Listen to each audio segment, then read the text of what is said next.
Olá, tudo bom? Como vocês sabem, o nosso conteúdo de prova é arte indígena e arte africana, tá bom? Então, hoje eu quero colocar para vocês um vídeo muito legal falando um pouco mais sobre a cultura indígena. É uma animação que eu fiquei realmente apaixonada, encantada, e espero que vocês gostem, tá?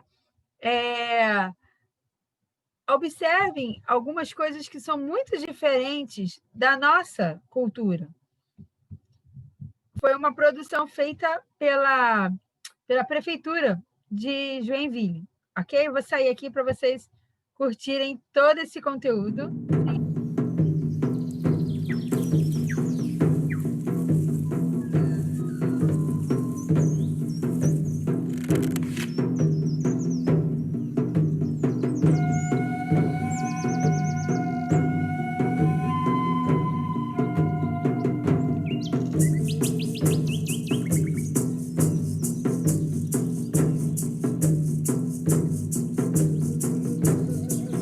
Quando Cristóvão Colombo navegou até a América em 1492, pensou que tivesse chegado às Índias, batizando de índios os nativos que encontrou. Porém, apesar de terem sido generalizados nessa classificação, os índios não se viam como um povo unificado, pois eram divididos em uma variedade de etnias sem qualquer identificação entre si. Acredita-se que os primeiros habitantes das Américas chegaram há mais de 20 mil anos, atravessando uma passagem congelada entre a Ásia e a América do Norte, e então espalhando-se por todo o continente. Em algumas regiões, formavam civilizações avançadas. Já no Brasil, fragmentaram-se por todo o território, formando grupos de diferentes tamanhos. Eram sociedades comunais, descentralizadas e igualitárias, vivendo da caça, pesca e agricultura de subsistência, e em sua maioria seminômades, mudando suas aldeias de local conforme os recursos naturais fossem se esgotando, permitindo, mesmo que involuntariamente, a recuperação natural do solo abandonado. As habitações eram geralmente coletivas, chamadas de ocas, variavam de tamanho e forma entre as tribos, mas normalmente eram dispostas em torno de um espaço cerimonial, onde realizava-se todo tipo de atividade diária, além de celebrações e ritos conduzidos por pajés e anciões. As tribos eram formadas por laços de parentesco e afinidades, e mantinham contatos com outras comunidades através de relações de comércio, cooperação, casamentos, alianças e também de guerras, que eram comuns entre as sociedades indígenas, apesar de sua natureza pacífica. A virgindade era pouco valorizada e a vida sexual costumava ser livre de tabus. Muitos homens ofereciam favores sexuais de suas esposas a visitantes, como forma de cortesia. As famílias podiam ser monogâmicas ou poligâmicas, e o divórcio era algo corriqueiro.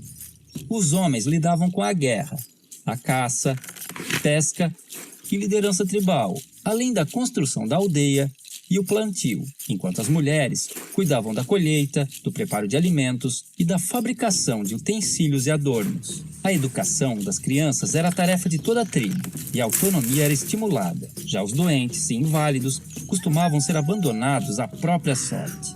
Os indígenas tinham conhecimento na fabricação de bebidas fermentadas e deixaram grande herança à culinária brasileira, com pratos derivados da mandioca e do milho. Sua dieta também era diversificada em proteínas animais, graças à caça e à pesca. Em festejos, cobriam seus corpos com pinturas, penas e plumas, e a nudez no dia a dia era comum e não causava vergonha. Por viverem em florestas, muitas vezes precisavam usar protetores genitais e tangas, mas mantas cobrindo o corpo eram raras. Muito higiênicos, devemos a eles o costume do banho diário. Mantinham muitos ritos e crenças religiosas, os quais podemos identificar por xamanismo, uma mistura de religião, crença, sistema de pensamento e configuração do mundo, em que acredita-se num universo não linear, sem início e sem fim definidos, onde o tempo se confunde. Não possuíam uma doutrina, assim como não acreditavam em um Deus único e supremo, tendo a figura do xamã, o pajé, como seu elo com o mundo divino. Em sociedades sem esses representantes, acreditava-se que os espíritos e antepassados se comunicavam com os humanos através de animais, sonhos e visões. Muitas de suas lendas tornaram-se populares entre os não-índios, enriquecendo o folclore nacional. O uso de alucinógenos, tabacos e ervas era muito comum nos mais diversos rituais.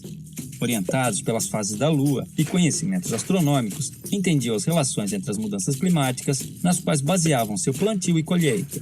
Antes da chegada dos europeus, acredita-se que existiam mais de 1.300 idiomas nativos, hoje reduzidos a apenas 270, que deram origem a diversas palavras da língua portuguesa. não possuíam um sistema de escrita, mas algumas sociedades desenvolveram sinais e formas gráficas, cujo estudo pode revelar mais sobre seus hábitos. Há indícios de uma grande diversidade de produção artística, que integrava-se ao seu modo de vida e ritos cotidianos, com destaque para a dança, a cerâmica, a tecelagem, a cestaria, a pintura corporal, a arte plumária e principalmente a música. Contudo, os indígenas não possuíam a figura do artista, e todos podiam ser hábeis em diversos aspectos, pois dedicar-se exclusivamente a uma atividade, como na sociedade atual, era sinal de desequilíbrio espiritual e obsessão. Quando os portugueses chegaram em 1500, estima-se que encontraram mais de 5 milhões de indivíduos, divididos em tribos e comunidades, diferentes entre si, mas iguais aos olhos do colonizador, responsável por reduzi-los a menos de 600 mil em poucos séculos. Desconhecendo invenções ocidentais como o espelho, a roda e as armas de fogo, o choque cultural foi enorme, assim como o fascínio dos indígenas, que ainda viviam em sua pré-história. 3 armas foram fundamentais para o domínio dos colonizadores sobre os nativos. A arma de fogo, aliada nas conquistas das tribos e determinante na aceitação da superioridade portuguesa pelos índios remanescentes. A Bíblia do Jesuíta, responsável pela aculturação dos indígenas e a adequação ao moralismo cristão dos ocidentais. E uma invisível e poderosa arma biológica, inicialmente de forma involuntária, mas por vezes criminosa, o contato com os estrangeiros espalhou doenças e epidemias, às quais os nativos não possuíam imunidade, dizimando-os aos milhares e facilitando a ocupação de suas terras, como aconteceu no sul do Maranhão, onde fazendeiros deram roupas infectadas com varíola para as tribos locais. Porém, muitos indígenas auxiliaram os portugueses em expedições ao interior, em conflitos com outras tribos e ajudaram a escravizar grupos inimigos, além de fornecerem aos colonos produtos como a madeira, condimentos e substâncias medicinais. Isso tudo forçou os remanescentes a viver em condições precárias por muito tempo. Somente em 1967, com a criação da FUNAI, começaram a surgir e ganhar força associações indígenas que buscam melhorias em áreas como saúde, educação, meio ambiente, patrimônio e demarcação de terras.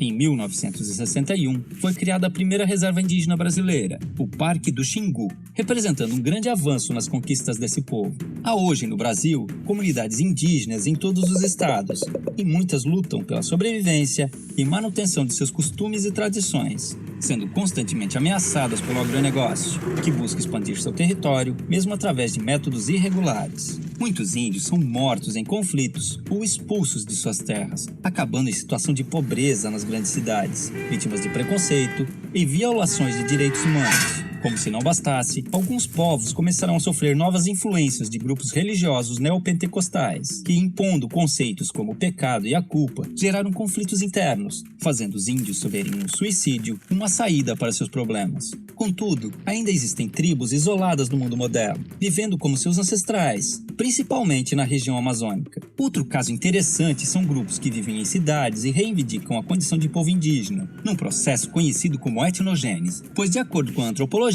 a etnia vai além dos traços físicos, sendo também um grupo social, e enquanto mantiverem seus sentidos e valores, se identificando como tais, esses indivíduos não deixarão de ser índios. Assim, podemos vê-los integrados aos hábitos modernos, e vivendo nas cidades, ocupando o mercado de trabalho, cadeiras nas universidades e cargos públicos, buscando também representação política e lutando por direitos como cidadãos que precisam manter sua cultura e tradições vivas, frente aos novos desafios que estão por vir.